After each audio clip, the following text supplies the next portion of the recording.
offers the opportunity for reflection and learning.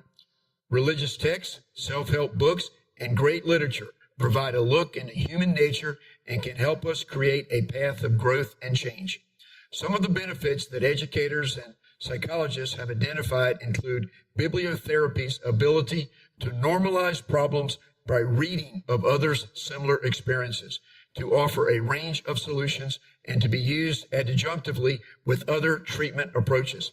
Bibliotherapy is inexpensive, portable, and revisitable, meaning it can be reviewed repeatedly until it is understood or returned to during times of emotional distress.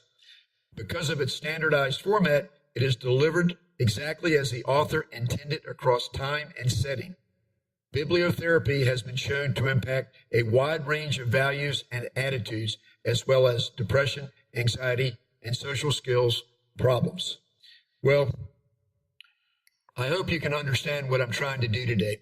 I'm trying to share with you Napoleon Hill, who has been one of the greatest influences in my life.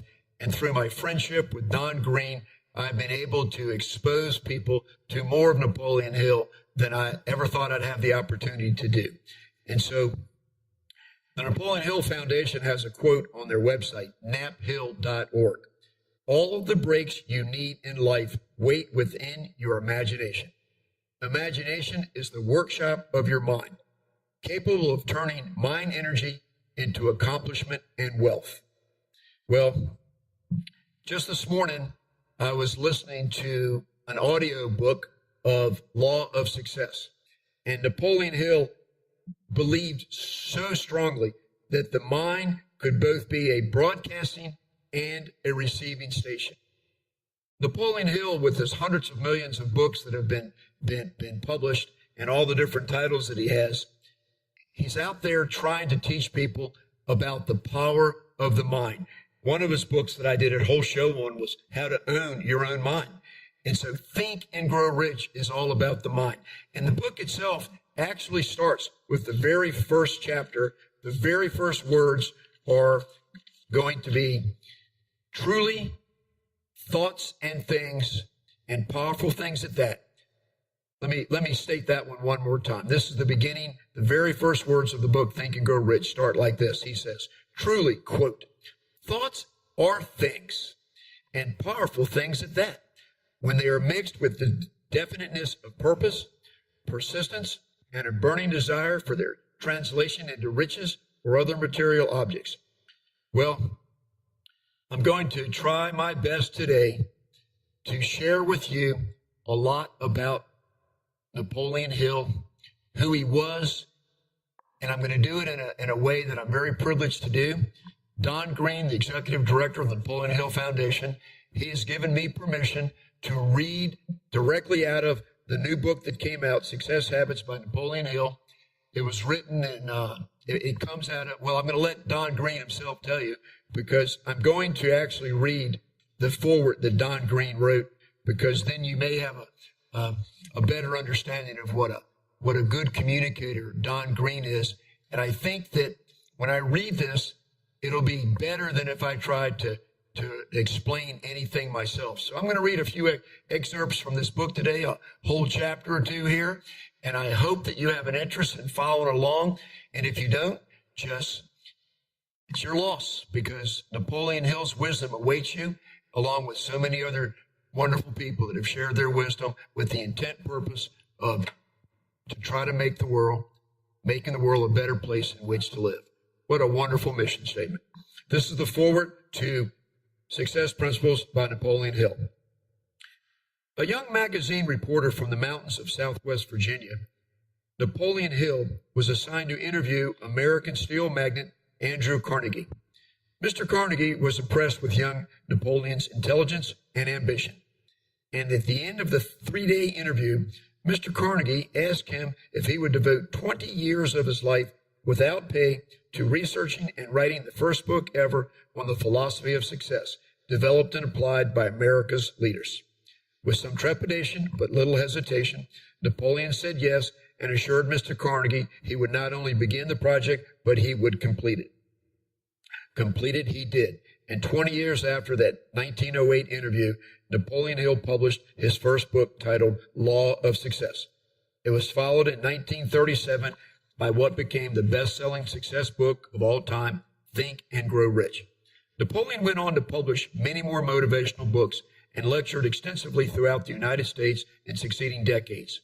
He was enjoying semi-retirement in the 1950s, in his late 60s, when Chicago insurance tycoon W. Clement Stone urged the, by then, Dr. Hill to present a number of radio and television lecture programs. Always desirous of teaching his success principles to new audiences, he accepted and put on several such programs throughout America. Dr. Hill and his wife established the Napoleon Hill Foundation in 1962, intending that it would continue to teach his principles after he was gone. He died in 1970, and the foundation they established continues to carry on to this day, spreading his principles throughout the world in scores of languages. I have been a trustee of the Napoleon Hill Foundation since 1997 and its executive director since 2000. A few years ago, I came across the dusty tapes and transcripts of several of Dr. Hill's radio and television lecture programs that had been tucked away in the Foundation's archives. They had never been published. Foundation trustees were thrilled to have the opportunity to resurrect them, and thus was born the Napoleon Hill is on the Air series of books. The book you are holding is one in that series, a transcription of weekly radio programs presented in 1952 in Paris, Missouri. How did Napoleon Hill come to give a series of radio interviews in the small town of Paris, Missouri? The answer illustrates one of the 17 principles of success developed in his 20 years of research. The principle is that every adversity carries with it the seed of an equivalent advantage. Dr. Hill had put on a seminar in St. Louis, Missouri, a large city on the Mississippi River, which had turned out to be unprofitable. More money was spent promoting it than was received in attendance fees. However, a longtime follower of Dr. Hill, Bill Robinson, a businessman in Paris, Missouri, was in the audience and was inspired to invite Dr. Hill to put on a series of lectures in Paris. Paris at that time was a town of only 1,400 people. It is located in rural northeastern Missouri on the central fork of the Salt River, far from any major metropolitan areas. St. Louis, the nearest large city, is approximately 135 miles away. Young people were leaving Paris for greater employment opportunities in bigger cities. Robinson was worried about the decline of the town and arranged to have nearly 100 townspeople attend the series of lectures over several weeks. They would be broadcast on local radio, and Dr. Hill would receive $10,000. There were skeptics in Paris who thought the lectures would be little more than a medicine show, but Dr. Hill soon won them over with his powerful messages. Following these inspirational broadcasts, many Paris citizens banded together in discussion groups. A local minister presented a series of sermons based upon Dr. Hill's teachings. A number of new businesses, as many as 10 by one account, sprouted in this small town as a direct result of the lectures.